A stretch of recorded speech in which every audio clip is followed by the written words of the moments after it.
So after day two of the first test in Rawalpindi, it's time once again to ask George. Richard Wilson asks, considering the lights, is there not an argument for this match or series to be a day-nighter? Yeah, play it in the night. Much better. I mean, yeah, that's the least of our problems, isn't it? But I mean, that just means that it would go on for longer. Do we want that, Richard? I mean, I take the point. I think there's a due problem as well in Rawalpindi. I haven't been there, but I believe there's a due problem as well, which might create different issues. But yeah, it's not perfect. But maybe we'll be quite pleased that the match finishes 80 overs or so early come day 5. They were putting covers I saw on at the close there, so that's potentially to sort of mitigate that issue. I think it's one of the reasons they can't start much earlier. I know it started a wee bit earlier today, but yeah, there are some issues with that. But as I say, I don't think many people, when play was called off early today, thought, oh no, it's a feast of cricket. Were they? Yeah, no one's counting up the lost overs in this test, are they? No one looked desperately disappointed, did they? It's great to have tests in Pakistan again, but does international cricket need to tell the PCB to stop coming if they prepare roads? I see Ramiz Raja's labelled the pitch embarrassing, his own pitch embarrassing. Well, that's interesting, because if anyone could do anything about it, he can. Obviously, there have been... Well, I mean, look, we're not at the end of this game, and I want to try and be a bit more open-minded about it, because it is the end of day 2, and you wouldn't expect a lot of deterioration. A lot of pitches are at their best on the second day, and it may yet be that it deteriorates enough for there to be an interesting finish. I mean, could Pakistan put England under pressure in the third innings? Who knows? I mean, we've seen strange things happen in this game.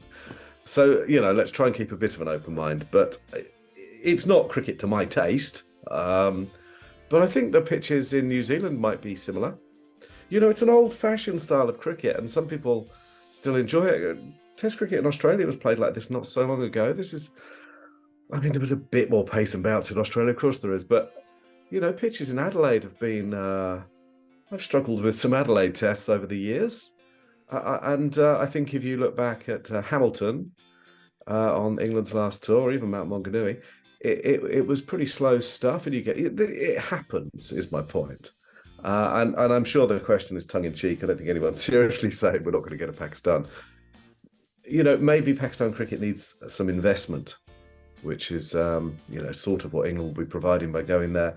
And they need to maybe dig up a couple of squares and relay them. It's hard to say without more knowledge on the subject and talking to the ground staff and people, but that looks like a pretty dead square that needs some remedial work, doesn't it? And the last thing you'd want to do is take away any income from Pakistan cricket. Neil Varani asks, did England leave 50 overs out there? Do you know what? I kind of agree. I do kind of agree. I mean, how could you pick fault with a batting display like that? Record-breaking numerous times. Highest score they've ever made in Asia. And so I know, even as I say it, that it's kind of absurd, but I sort of agree with him. Because it's not just about the runs, is it? It's also about the amount of overs you put in the legs of the opposition.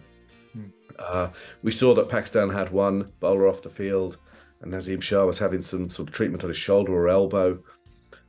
Maybe if they had been able to keep them out there for another couple of sessions, they could have gone some way towards breaking them. And that's, in a 3-test back-to-back series, that is relevant, and it's a legitimate tactic to put a lot of miles into the opposition's legs. Equally, you can dispirit people. You can make it harder to bat just by wearing people out before they have faced their first ball. So... it's very hard to criticise England. They've scored a 6.5 and over for over a day. It's incredible stuff. But maybe some of those middle order wickets were sold just a little bit cheaply. Maybe they could have thought... Maybe the aggressive, ruthless thing to do there was to really put the foot on the throat of the opposition and bat a bit longer. I thought there would have been some relief in the Pakistan camp about the way England batted on day 2. Sam Blackledge asks, what does Matt Parkinson have to do to get a gig? People always improve for not being in the side, don't they? And the idea that anyone, Murley or Warne, would have loved that surface, I think, is probably disingenuous. Matt Parkinson did get a game for England. You know, he did play a test. And it's interesting that they haven't really gone back to him since, isn't it? And why would that be? Well, I think he would have struggled in this game to keep the run rate anywhere near. I think they think he might have let off pressure. Does he have more weapons than, say, Jacks? Maybe. I mean, he is a specialist bowler. I don't want to have a go at Matt Parkinson at all. The simple answer to the question is, what's he have to do? Everything he's doing. Every time I see Matt Parkinson, I think he's improved. He is quite slow. My own belief is that's probably a fatal flaw. But, you know, as I say, he keeps improving. He works really hard. He's got a lovely competitive attitude. There's a lot to like in Matt Parkinson. But do I think he would have made a difference today? I think he would have gone for more runs. And finally, Tom Johnson asks, not a slight on Pope, but with no Bairstow, should England have brought in Sam Billings? It's really interesting. I think Pope's a better keeper than Billings.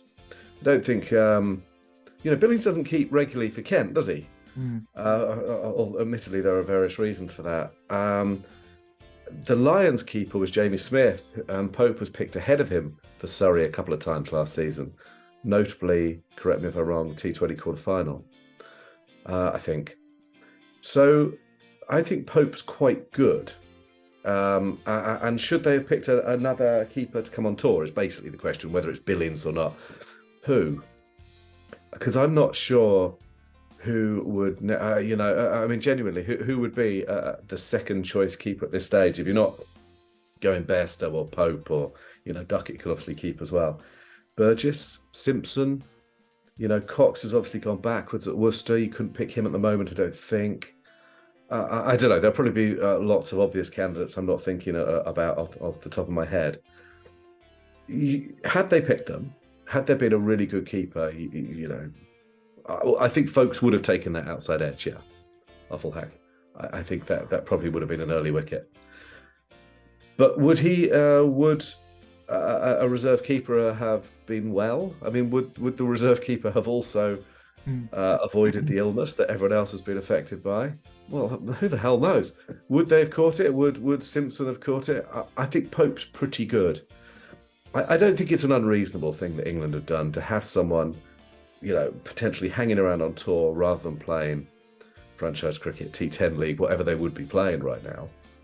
I don't think it's unreasonable that they went with Pope. And he missed one. I wouldn't blame him for the one down the leg side. But the one standing up to Leach, yeah, I think folks probably would have caught it. How many other people in England would have done? I don't know. So it's a reasonable question, but I'm not sure that I'd have taken Billings all around Pakistan just in case Ben Folkes caught a bug. Ben Folkes catches everything. That's what you've got to remember. And also Ben Folkes, I'm a massive fan of Ben Folkes. I think he's terrific, but he might have dropped it. I mean, they're human.